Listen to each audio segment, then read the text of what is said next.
Good evening. I'm Bill Potter with the WJTS News. Ballot returns continue to climb as Dubois County inches closer to the November 3rd election. As of 4 p.m. Monday, 10,530 ballots have been cast in Dubois County's election office. That's 8,400 residents who have voted in person and 2,130 have voted by mail.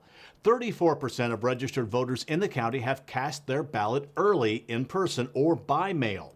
To keep the early voting process running smoothly and efficiently, Dubois County Clerk Amy Kippenbrook says that they are adding voting times in Ferdinand. Residents can now vote at the Ferdinand Library on Thursday, October 29th and Friday, October 30th from 10 a.m. to 6 p.m. and on Saturday, October 31st from 8 a.m. to 3 p.m. Voters can also cast their ballots at the Dubois County Courthouse Annex until Monday, November 2nd. Voting times are 8 a.m. to 4 p.m. Monday through Friday. On Wednesdays, the site is open from 9 a.m. until 6 p.m. The Annex is also open for voting on Saturday, October 31st from 8 a.m. to 3 p.m. and from 8 a.m. to 12 noon on Monday, November 2nd. The 35th Street Fire Station in Jasper is also open to voters from now until Friday, October 30th, from 10 a.m. to 6 p.m. and on Saturday, October 31st from 8 a.m. to 3 p.m. The Huntingburg Event Center is open for voting from Thursday, October 29th to Friday, October 30th from 10 a.m. to 6 p.m. and on Saturday, October 31st from 8 a.m. to 3 p.m. Early voting at the Dubois Library is from 8 a.m. to 3 p.m. on Saturday, October 31st. Voters can also cast their ballots between 10 a.m. and 6 p.m. at the following roaming satellite locations. Hayesville Fire Station was today, October 27th. The Schnellville Fire Station will be held on Wednesday, October 28th. Dubois Library on Thursday, October 29th. And the Birdseye Fire Station on Friday, October 30th. When heading out to vote, remember, bring your photo ID, wear a mask, and use sanitizer. Any registered voter can cast their ballot at any early voting location in the county. Now, on Election Day, voters must vote at their precinct-specific location. Greater Jasper Consolidated School Board members began their October board meeting with a special way. Before diving into the agenda, board members took time to recognize a few school accomplishments that occurred earlier this year. One of these was the Lighthouse designation of Jasper Elementary. Board members say this project helped bring the 5th and 10th Street Elementary School bodies together. Jasper Elementary is the 5th school in the state and one of 300 schools in the nation to receive the designation. The other school recognized at the meeting was the Ireland Elementary. The school was one of 8 schools in Indiana to receive the U.S. Department of Education's National Blue Ribbon Award in September. Ireland Elementary School Principal Shannon Bauer says she will attend the virtual 2020 National Blue Ribbon Schools Award ceremony on Thursday, November 12th and Friday, November 13th. Next on the agenda was a special announcement. Jasper Elementary School Principal Kent Taylor and Assistant Principal Ryan Ernie and Ireland Elementary School Principal Shannon Bauer launched a special reading program on Monday called One Book, Two Schools. All students and staff received a copy of the book One and the Only Ivan and a reading calendar on Monday. The principals say the book is a short read and students and staff will have an 8-minute daily reading. But the program not only includes the staff and student body, it also includes local businesses who are given trivia questions for students to visit and answer. By answering these questions, students are entered to win various prizes. Now, next on the agenda at the Jasper School Board was the fate of the 5th Street and 10th Street Elementary School buildings. The school board recently received approval from the Indiana Department of Education, giving them the authority and freedom to decide what to do next. As of now, the plan for the 5th Street facility is demolishing the east side of the building to create a parking lot. Steftenagel Group Clerk of the Works owner Scott Steftenagel says they are talking with Tammy Lampert of the Southwest Indiana Child Advocacy Center Coalition, or SWICAC, about what their next steps are for the west side, which is the newer part of the building. Currently, SWICAC is working towards purchasing the newer side of the facility to create a child advocacy center. Stimptonagle says that school board attorney Arthur Nordoff is working on developing contractual language for the proposed agreement with SWICAC and the Greater Jasper Schools Corporation. School board member Brad Eckerly has also been looking over and verifying property lines to help Nordoff with establishing the language for the deed description between the two entities. The Stimptonagle Group also presented 3 ideas for demolishing the 10th Street facility. Each idea involves a parking lot. The only difference is the size and number of parking spaces and cost. Stimptonagle also shared plans for a new bus maintenance building. This project is estimated to cost between $1.9 million and just over $2.5 million. Board members, the Stimptonagle Group and the Stimptonagle Group are talking with Gibraltar Design about possible locations and conceptual building designs for the construction of the new building. The next Greater Jasper Consolidated School Board meeting is scheduled for 7 p.m. on Monday, November 23rd at the Jasper High School Community Room. Dubois Rural Electric, or REC, recently awarded over $6,000 in grants to different organizations around the county. This was done through Dubois REC's Operation Roundup program.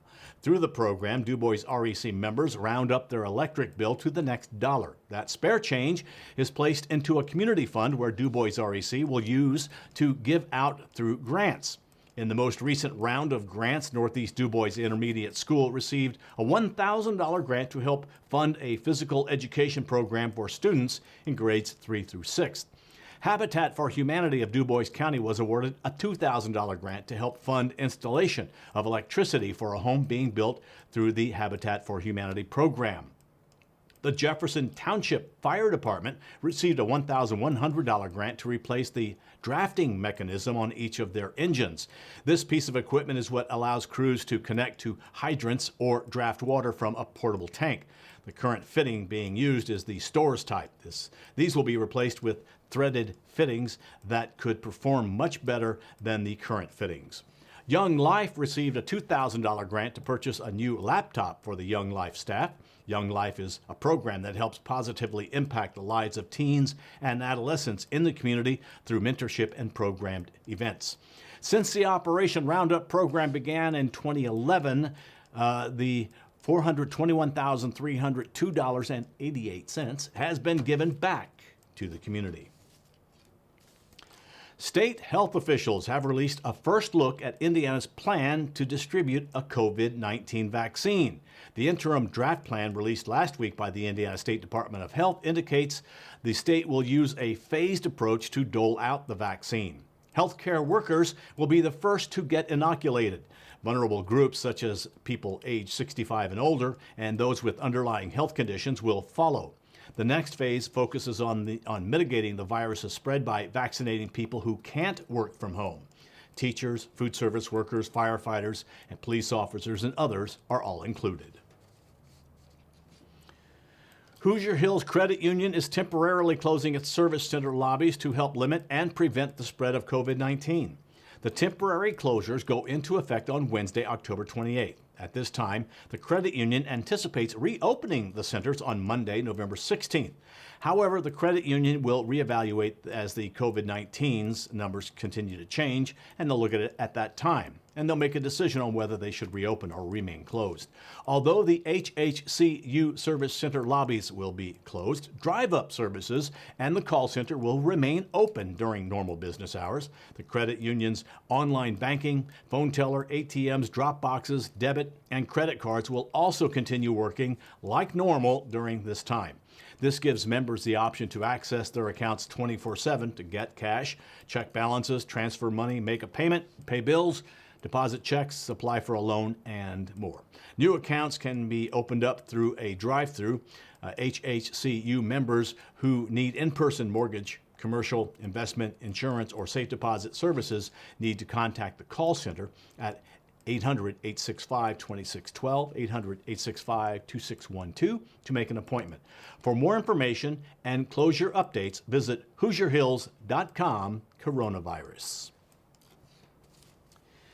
Indiana has received approval to extend its alternative to traditional Medicaid expansion. The Healthy Indiana Plan, also known as HIP, will now continue for 10 more years. This allows the state to continue health coverage for over 572,000 low-income adult Hoosiers. The approval also grants 5-year extensions of some of the program new components that have provided treatment for substance abuse disorder and serious mental illness for 88,000 Hoosiers across the state, all Medicaid programs.